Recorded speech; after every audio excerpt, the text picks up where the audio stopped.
इस घने जंगल में एक साथ कई स्त्रियों के रोने की आवाज, क्या दुख हो सकता है इन्हें? मुझे देखना चाहिए और उनकी सहायता करनी चाहिए।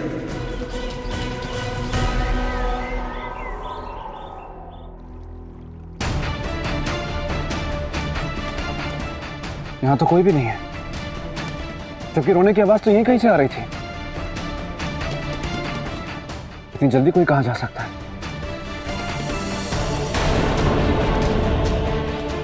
हे देवियों,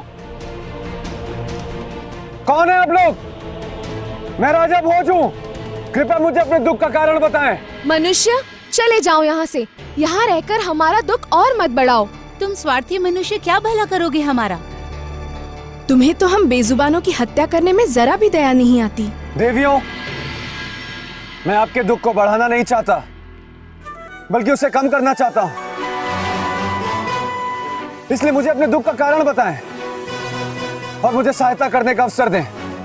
विधाता ने मनुष्य की 5 उंगलियां बनाई हैं और 5 उंगलियां समान नहीं होती, इसीलिए सारे मनुष्य समान हो यह भी आवश्यक नहीं। अगर कोई अधर्मी है तो धर्म की रक्षा करने वाला भी है। हम कैसे मान लें कि तुम लोभी, स्वार्थी और निर्मम नहीं हो? क्या प्रमाण है तुम्हारे पास? कुछ भी नहीं जो मैं दिखा सकूं, पर मेरा यह कर्म है जो ये अवश्य प्रमाणित करेगा कि मैं कौन हूं। बस एक बार मुझ पर विश्वास करें और मुझे अपनी सहायता करने का अवसर दें। मुझे अपने दुख का कारण बताइए।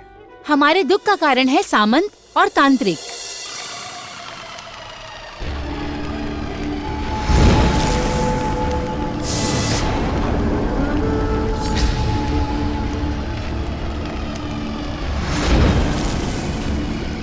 ऐसा क्या किया उन्होंने देवियों? उन्होंने हमारी राजकुमारी मत्स्यगंधा को बंदी बना लिया। और बंदी बनाने का कारण? लोभ। लोभ? किस बात का? उनकी आंसुओं की आहुति का। उससे क्या लाभ होगा? सामंत, अब हम इस हवन कुंड में मत्स्यगंधा के आंसुओं की बलि देंगे। उसके बाद सबसे पहले ये दक्षिण मुखी शंख सोने का हो जाएगा और आप अपने हाथों इसे बजाएंगे और इसकी ध्वनि जहां जहां तक जाएगी वहां वहां तक हर लोहे की वस्तु सोना हो जाएगी। तो देर किस बात की? शुरू कीजिए। मत्स्यगंधा के आंसू चाहिए। मत्स्यगंधा, अपने आंसू दे। नहीं दूंगी। मेरे प्राण भी ले लोगे तब भी नहीं दूंगी। हमें दंडित करने के लिए विवश न कर। तुम जानती नहीं, हम तांत्रिक हैं, तांत्रिक। हम अपनी तंत्र विद्या से तुम्हें ऐसी पीड़ा देंगे कि तुम्हारी आंखों से आंसू थमने का नाम ना लेंगे। तो फिर देर किस बात की? तो कष्ट? हम विवश हैं। हम नहीं दे सकते तुम्हें दंड। तुम्हारे आंसू तभी फलित होंगे जब तुम उसे अपनी इच्छा से दोगी। नहीं दूंगी और ना ही पूरा होने दूंगी तुम दोनों की ये लालच। किंतु देवियों, उस तांत्रिक ने मत्स्यगंधा देवी को बंदी बनाया कैसे? छल से। एक दिन की बात है, सामंत नदी किनारे बैठकर छाती पीट पीट कर रोने लगा। वो डूबकर जान देने लगा था। मत्स्यगंधा को उस पर दया आई तो जान देने का कारण पूछा। सामंत ने अपने पाप काटने के उपाय स्वरूप जल परियों को भोजन खिलाने की बात कही। उसने ये भी कहा वो जो भोजन देता है उसे आप जल परियां ग्रहण नहीं करती हैं, जो सच भी था। कहने लगा जब तक उसका पाप नहीं कटेगा ऐसे में जीकर क्या करेगा, उसका मर जाना ही अच्छा है। ये सुनकर मत्स्यगंधा को दया आई और उन्होंने उनका भोजन ग्रहण करना स्वीकार कर लिया और वही उनके लिए काल बन गया। उसका भोजन ग्रहण करने के लिए वो नदी से बाहर आई। तभी घात लगाए बैठे तांत्रिक ने अपनी तंत्र की शक्ति से हमारी राजकुमारी को बंदी बना लिया और उनके आंसू लेने के लिए अपने साथ लेकर चला गया। अब समस्या ये है कि यदि मत्स्यगंधा ने अपनी इच्छा से आंसू दे दिए, हम सभी जल परियां सदा सदा के लिए अंधी हो जाएंगी। इसका मतलब कि जो कुछ भी हुआ वो सोची समझी सुनियोजित चाल के तहत हुआ। मनुष्य कभी भी विश्वास के पात्र नहीं होते।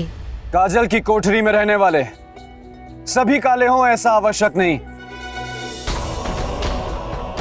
मैं आपकी इस भ्रांति को अवश्य दूर करूंगा।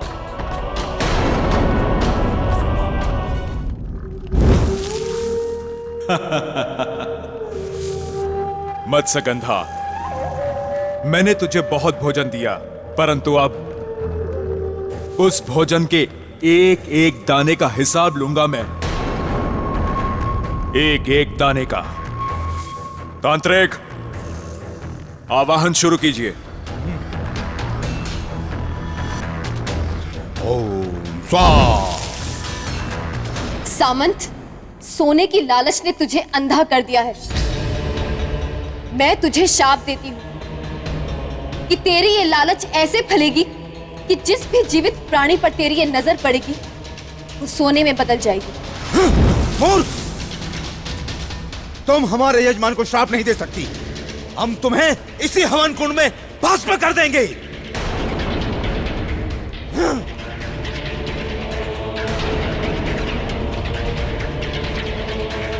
भगवान विष्णु के हाथों में विराजने वाले हे दशमुखी शंख, इन पापियों से मेरी रक्षा करो।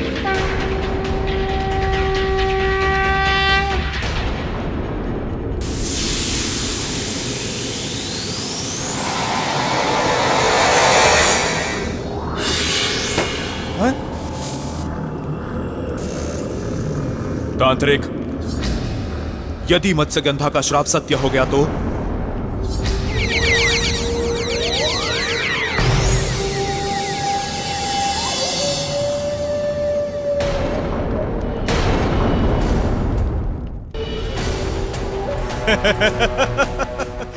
सामंत! चमत्कार! चमत्कार हो गया सामंत! अब मैं कुछ भी सोने का बना सकता हूं, किसी को भी सोने का बना सकता हूं। मैं सबको सोने का बना दूंगा। मैं जहां भी देखूंगा सोना बनेगा, सोना बनेगा, हर तरफ सोना ही सोना। सामंत! देवी मत्स्यगंधा को कुछ भी नहीं होगा। मैं आप सबको वचन देता हूं कि मैं उन्हें वापस लेकर आऊंगा, सुरक्षित और सकुशल। आपके इस वचन के पीछे का स्वार्थ क्या है? कुछ भी नहीं, यह सब मैं आप लोगों के हित के लिए कर रहा हूं। मुझ पर विश्वास रखें और मुझे आज्ञा दें।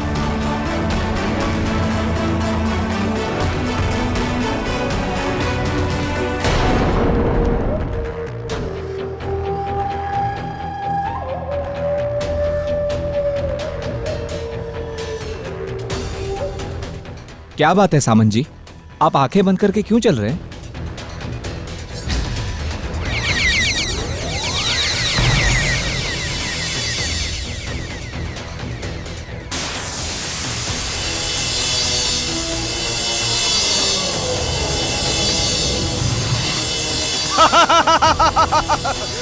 मैं स्वर्ण लोक बसाऊंगा, स्वर्ण लोक का स्वामी बनूंगा। मैं जिसे भी देखूंगा वो सोने का बन जाएगा। सोना सोना, हर तरफ सोना ही सोना। भाग्यवान, बाहर आइए, बाहर आइए भाग्यवान। हम आपके लिए एक शुभ समाचार लाए हैं। कहिए स्वामी। अरे, इसे क्या हुआ? मैंने वरदान पा लिया। मत्स्यगंधा ने मुझे वरदान दे दिया। कैसा वरदान? कि मैं किसी भी जीवित वस्तु को देखूंगा तो वो सोने में बदल जाएगी।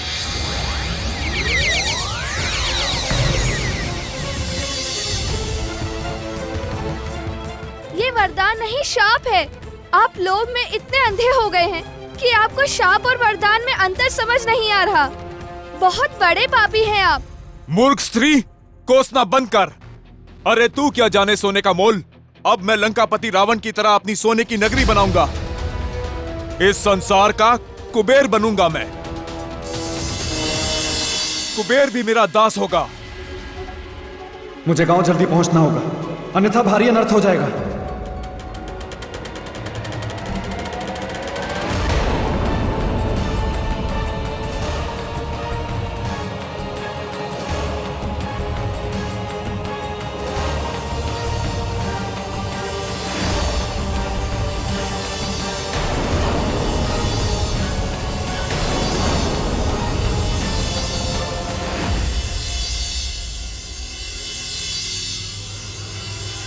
देवी, ये सब क्या है?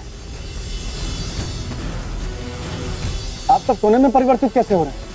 अपने पति के लोभ के कारण हम सभी जीवित प्राणियों पर मत्स्यगंधा का शाप फलित हुआ है। सोने के लालच में अपने यज्ञ के लिए उन्होंने उसे बंदी बनाकर रखा था। उसी का फल है ये सब। और देवी, मत्स्यगंधा कहाँ है? नहीं जानती। और आपके पति? लोगों को सोने का बनाने के लिए।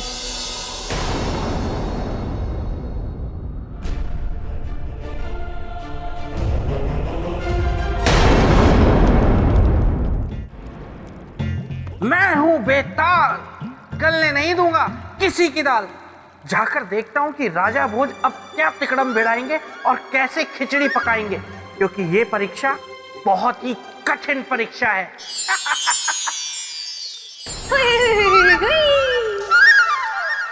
सौंदर्य लेखा तुम? हाँ मेरे बेताल, मैं सुर और तुम ताल। देखो देखो सौंदर्य लेखा, इस समय ना मैं बहुत ही आवश्यक कार्य से कहीं जा रहा हूँ। लेकिन मैं तो अभी हूँ आई, तो तुम चल दिए? नहीं, मैं चल दिया था तब तुम आई। एक ही तो बात हुई। नहीं, एक बात नहीं है। देखो मेरी बात सुनो। तुम मेरी बात सुनो बेताल, मैं तुम्हें ऐसे नहीं जाने दूंगी। ये देखो, तुम्हारे लिए प्रेम अंगोछा हुलाई, इसे तो मैं पहना के ही रहूंगी।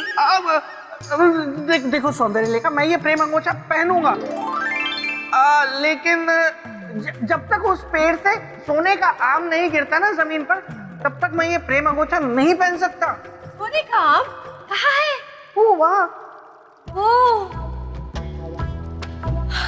वो तो आम का पेड़ है ही नहीं बेताल।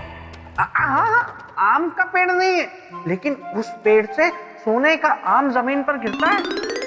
और अगर तुम्हें देखना है ना, तो एक टुक वहां पर देखना पड़ेगा, बिना अपनी पलकें झपकाए, और मुड़कर तो बिल्कुल भी मत देखना, वरना तुम सोने का आम जमीन पे गिरते हुए नहीं देख पाओगी।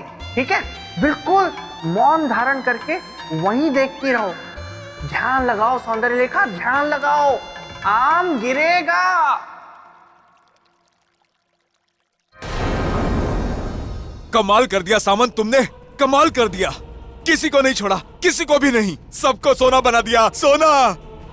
मत्स्यगंधा ने मुझे बहुत बड़ा वरदान दिया है, एकदम मेरी इच्छा के अनुरूप। सोना, सोना, सोना, केवल सोना ही सोना। निश्चित रूप से यह आवाज सामंत की है।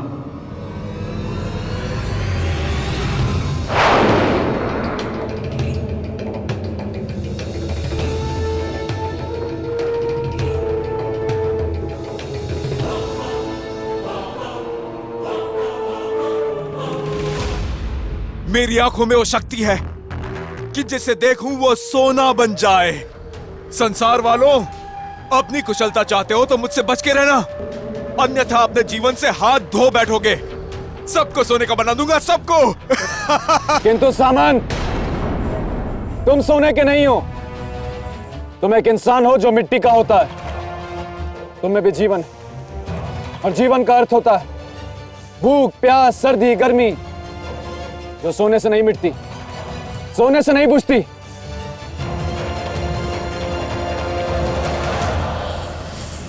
कौन है? कौन है उधर? साहस है तो सामने आओ। यही तेरी भूख और प्यास दोनों मिटा दूंगा। इसके सामने जाने में खतरा है। बिना इसके सामने गए मुझे इसे समझाने का प्रयास करना होगा। मुझे इसकी दृष्टि से बचना होगा। देखो सामंत, श्राप कभी सुखदायी नहीं होता, इसलिए मान लो मेरी बात। अपनी आंखें मूंद लो और शांतिपूर्वक अपने श्राप से मुक्त होने का उपाय सोचो। मूर्ख! वरदान है ये, वरदान। धन्यवाद उस मत्स्यगंधा का जो मुझे श्राप देकर उस दक्षिण मुखी शंख में समाकर अदृश्य हो गई। किंतु मेरी आंखों से तू अदृश्य नहीं हो सकता। तुझे तो मैं खोज ही निकालूंगा। मान लो मेरी बात, अपने इस लोभ को त्याग दो जिस लोभ में लाभ हो, बुद्धिमान उसे नहीं त्यागता। पर तू है कहां?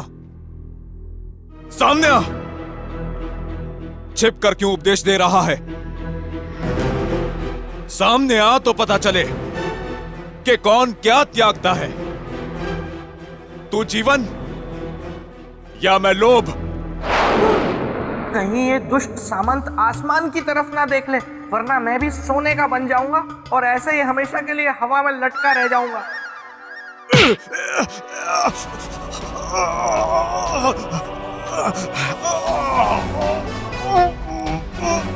अपने इस लोभ को त्याग दो सामंत, त्याग दो। छोड़ मुझे, छोड़। मैं तुझे अभी सोने का बनाता हूं। छोड़ दे मुझे।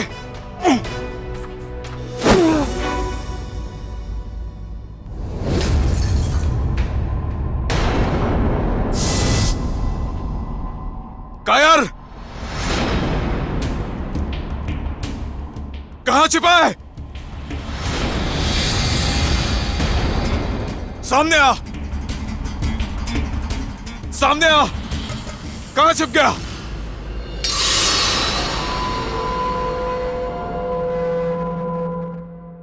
अरे हाँ, ये युक्ति अवश्य काम करेगी।